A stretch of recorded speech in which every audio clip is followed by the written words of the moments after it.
clone troopers and their inferior successors were aesthetically similar, but as most Star Wars fans could tell you, practically speaking, they were quite different from each other. In almost every measurable way, the clones stack up as superior to Stormtroopers, whether you're measuring skill, the factions they fought for, their characters, or their blast accuracy. But aside from the obvious point of technical advances, there is one category in which the Stormtroopers come out on top, how the citizens of the galaxy viewed them. Believe it or not, the average Republic citizen feared the clones far more than the average Imperial citizen feared the Stormies, and in this video, we're going to be discussing why.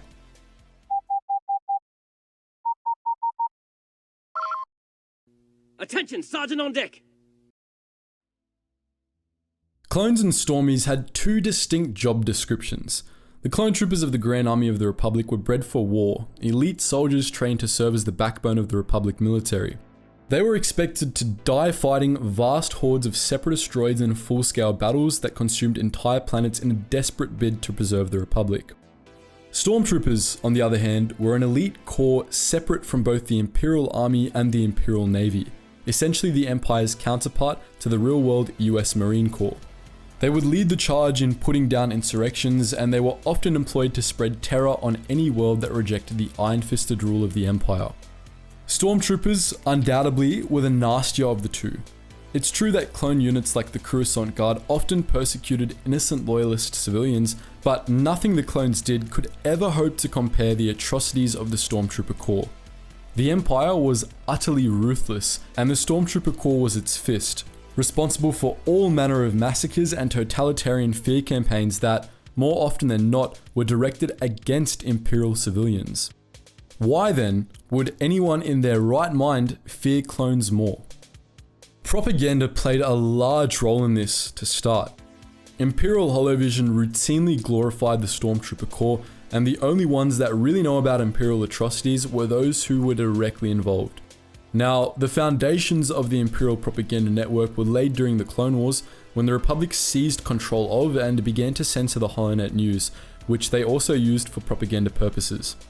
Like the Empire, the Republic routinely painted the clones as heroes, literal white knights swooping in to save the Republic. But no matter how hard the Republic tried to bolster support for the boys in white, their campaigns were never as effective as the Empire's, primarily because they had competition.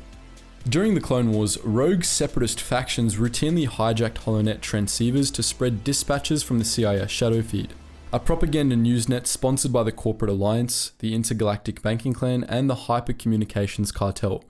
Through these three factions, the Confederacy of Independent Systems had a communications network that rivaled the HoloNet itself. This network was readily available anywhere in the Confederacy, since Munificent-class star frigates were equipped to serve as remote transceivers, and Separatist slicers allowed the shadow feed and its propaganda to reach Republic space as well. The clones were frequent subjects of CIS shadow feed dispatches. Some Separatist dispatches, like the notorious Ryloth Risa, were somewhat sympathetic toward the clones, depicting them as slaves forced into a war they wanted nothing to do with. Risa, in particular, was notorious for playing music during the day and then coming on the air at night to beg clones to desert and tell their stories. But other Separatist propagandists were less sympathetic. The rogue geneticist, Ul Haber, was known for his fear-mongering about the clones, claiming that they were inherently violent and unstable and that they had no regard for the lives of civilians. Haber's propaganda was ultimately the more effective line, even though it was demonstrably untrue, for one simple reason: fear of the unknown. Separatist propagandists may have inflated citizens' fear of the clones, but in all honesty, it was already present across most of the galaxy. Even the staunchest of loyalists, who refused to even listen to Separatist newscasters, feared the clones. This was simply because nobody knew anything about the clones, and that sort of uncertainty tends to breed terror. When watching the movies, we as viewers are told plenty about the origins of the clone army before the Battle of Geonosis even begins, and so, to us, the clones make perfect sense. But the citizens of the galaxy had quite a different perspective.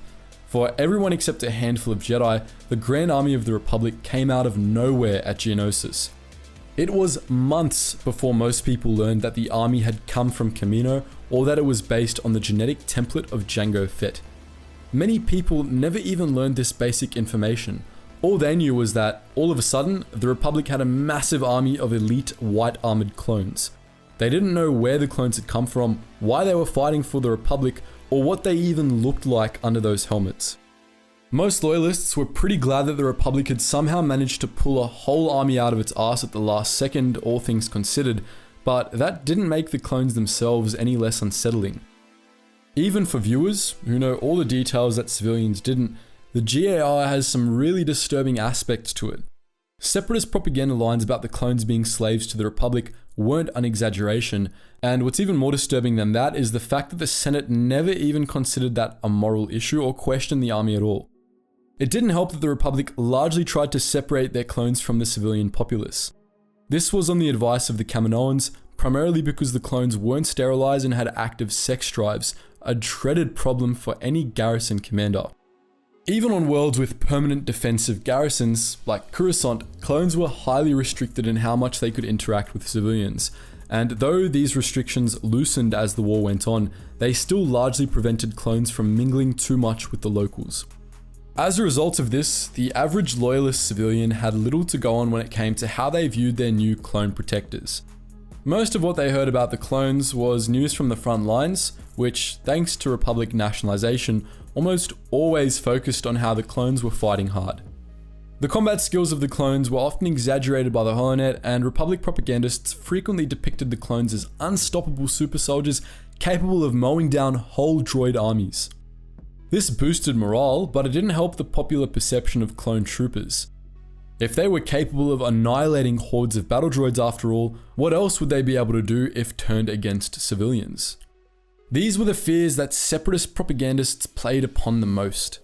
There weren't all that many instances of clones massacring civilians or anything like that, but the CIS shadow feed regularly claimed otherwise, arguing that the Republic was just covering them up. The censored nature of the Holonet made this perfectly plausible in the minds of many civilians. It certainly didn't help that the Republic had actually committed and then covered up atrocities which the shadow feed then uncovered. In the Battle of Basadra, for example, shrapnel from Republic missiles quite literally shredded an entire village of hundreds of miners, something that Holonet reports neglected to mention. When the shadow feed released proof of the atrocity for the entire galaxy to see, the Republic was forced to revise its original reports of the battle, forever proving that the Holonet did indeed lie. This made separatist claims about the clones being unstable stick with even the most die-hard loyalists, as it wouldn't have been the first time the Republic had lied about such things. The final nail in the coffin, for many beings, was that the Republic was incredibly secretive about the Kaminoans' cloning methods, and the Kaminoans were even more tight-lipped. Most of the galaxy knew nothing about how the Kaminoans grew their clones.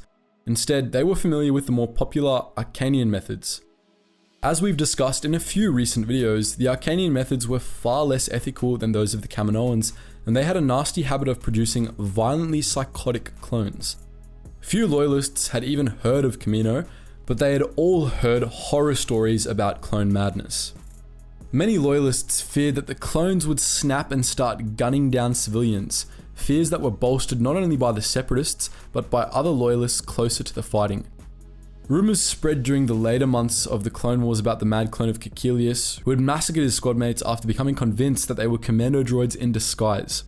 Others spoke of an ARC trooper who defected, became a Mandalorian, and began leading Mandalorian shock troopers in lightning strikes against Republic forces.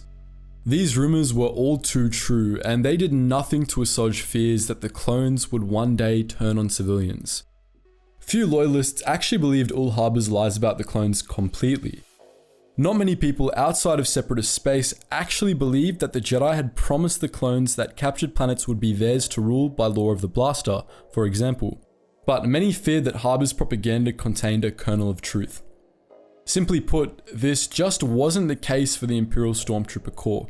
During the dark times, people had gotten used to soldiers in white armor marching around all the time, and with the CIS shadow feed dead and gone, Imperial propaganda about the Stormtroopers largely went unchallenged.